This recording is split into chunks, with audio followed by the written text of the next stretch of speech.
It's my first time out since last Friday, actually. It's been pretty ordinary weather in any case, but it's actually just after 4 o'clock on Wednesday, the end of our first and hopefully only lockdown up here.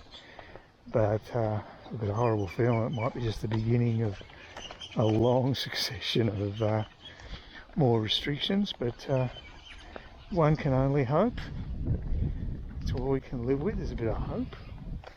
I'm just heading up to the shopping centre so I can pick up some cheap booze at Liquorland.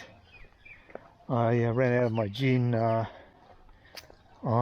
Monday night, so had an alcohol-free day yesterday, and today I actually finally set up my home brew.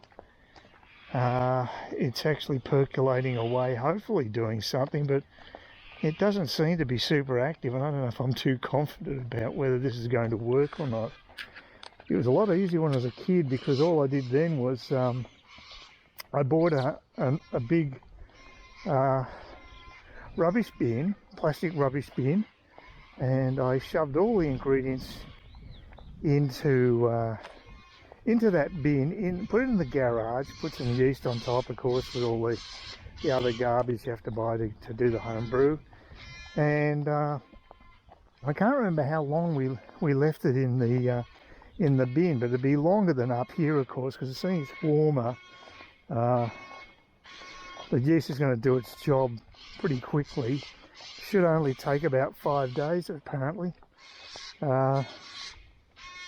And I'm supposed to actually measure the specific density of the specific gravity, I think they call it, of the brew, before I actually measure it again before actually bottling, because you're supposed to get the same figure within 24 hours. And if you do that, then it indicates that it's stopped fermenting. But I didn't do that when I originally did my home brew.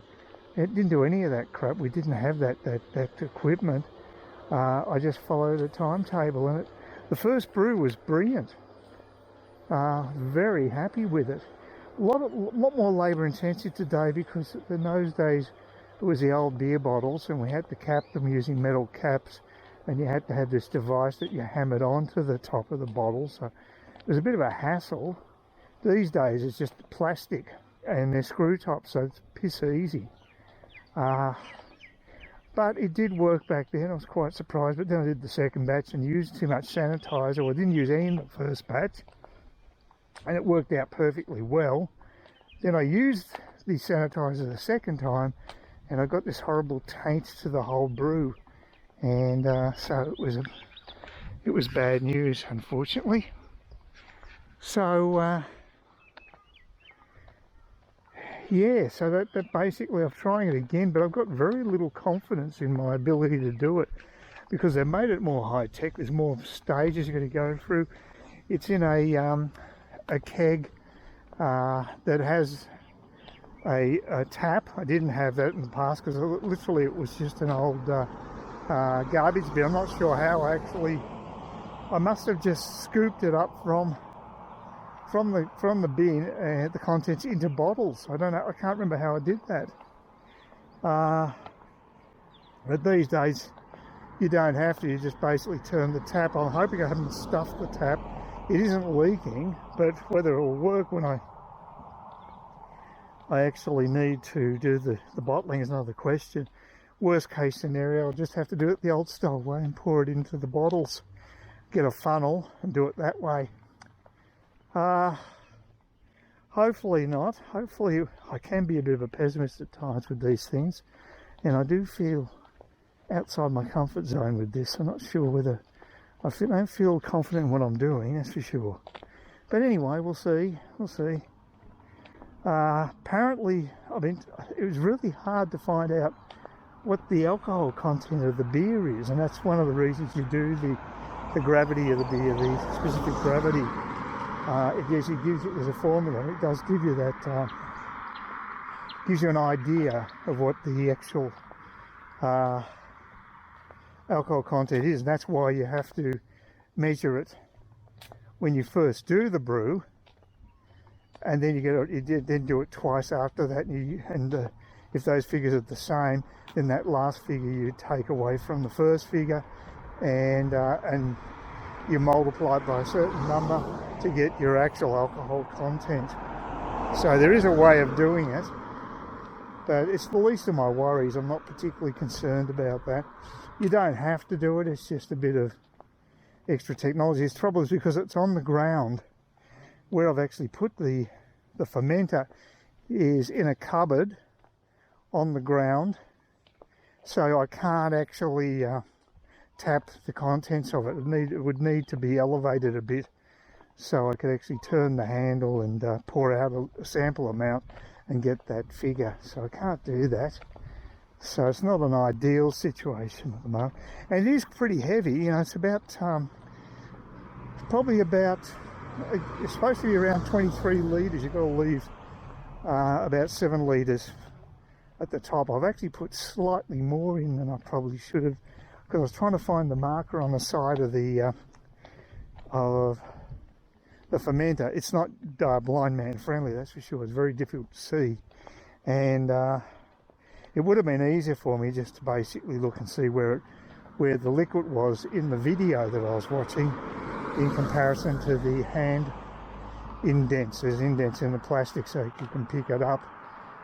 It's slightly over the recommended 23 litres, which might mean it's going to be slightly less potent. So that's not ideal, but it's very close to the right position. That's not an issue. Main issue, there seems to be something glug at the bottom. I did stir it. The actual brew for the actual beer is very much like thick treacle, and I may not have actually had hot enough water to dissolve it. I did stir it a bit. Hopefully I stirred it enough, but then again I might have stuffed that up too. The guy doing the demonstration, the YouTube demonstration, went through it very quickly, too quickly I think, because you know, it's just assuming that you know what's going on, and I don't. I'm just, you know, really, like I say, I'm feeling quite worried that I've got it wrong. There's actually another thing on it. Is a temperature gauge, which is just a piece of plastic you put along the side of the fermenter. It sticks on. You just peel off a strip that it's sitting on, an adhesive strip, and then you actually just affix it to the side of the tank, and it seems to have just the same reading. I don't know if it's actually working or not, but there's a couple of darker numbers, and it seems to be indicating that the temperature is between 26 and 28 degrees, but I don't know whether that is accurate. It's supposed to be a little slightly lower than that, probably around the 24 zone, so I don't think it's going to be a problem as long as it doesn't get up to 30. So that should be in the sweet zone, should be all right. And but I'm a little concerned that I may not have stirred it thoroughly enough. I have got some sedimentation of some of the ingredients down the bottom. It looks like a dark brew to look at. It looks quite dark, looks beerish, so maybe it's okay. Maybe I'm just being paranoid. You know, I do like to get things done properly, and I've got a horrible feeling that maybe I haven't done that. But you know, I did it as a kid. I had the help of my parents, but I don't know, we'll see. Still worth doing. It didn't cost me that much, it only cost about $104, so as an experiment it's not too bad, and it doesn't mean that I can't have another go at it. Apparently people do things like add hops to the mix, which I didn't do, and you can increase the there are ways of increasing the alcohol, and it's not such an issue with plastic bottles because obviously they can't explode, but if you've got glass bottles you need to be very careful how much sugar you put in, because you get too much alcohol, then yeah, you got problems. It could explode, and that has happened. But not with plastic bottles, that can't happen. They could rupture, I guess. You just get a mess, but it wouldn't be any danger. You know, like breaking glass is not a good thing, exploding glass. And that did happen to a friend of mine who does his home brewing, and he uses glass. So, and this is actually the company I'm using, Morgan, and they're a Queensland mob, and they've been around since about 1989, I think. So they've been around a while, and yeah, it seems okay. They've got a good helpline, I'll give them that. I had to call them about the yeast because I wasn't sure where it was, but it was actually mentioned in the video. But again, the guy really just sort of made a very quick reference to it, and with my eyesight I didn't see that he was actually pointing to it because it's actually hidden under the lid of the brew. So yeah, anyway, it's all done, and I'll just go and get myself some conventional commercial bay made grog this time round.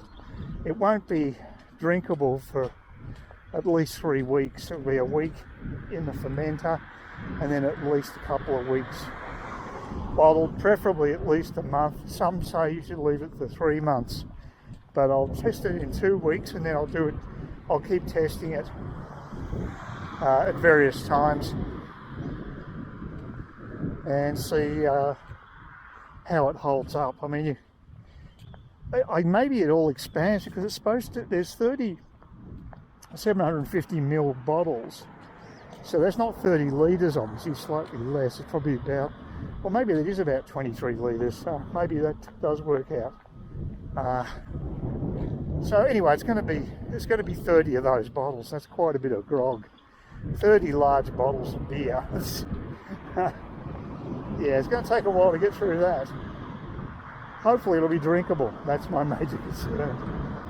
At least I'm having a go, I guess. Sorry about the wind. It's pretty bad today. Anyway, I'll sign off now and attend to buying grog. Oh well, I couldn't get the wolf, plus they were out of stock. The guy behind the counter, I think he didn't seem to know that much about the products, but yeah, he couldn't find the bottle there that wasn't in there, so I have to assume they sold out. Probably a COVID casualty. People tend to buy a lot more grog in these sorts of times. What's a bit distressing to me, this is actually looking pretty quiet today, quieter than usual. Big surprise. Probably shut because, well, it would have been shut, I guess.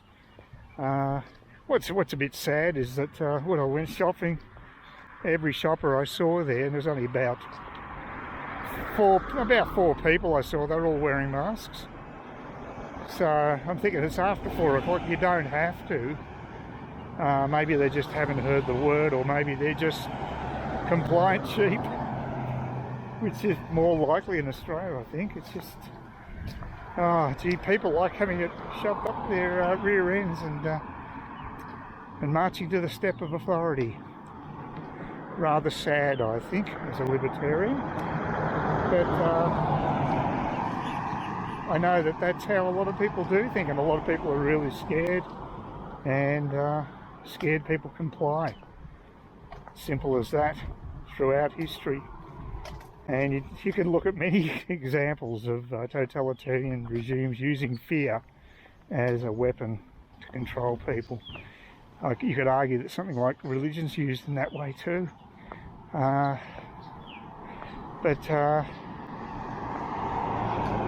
so anyway, it's yeah, I was a bit disappointed to see that, but what can you do? It's an immovable force.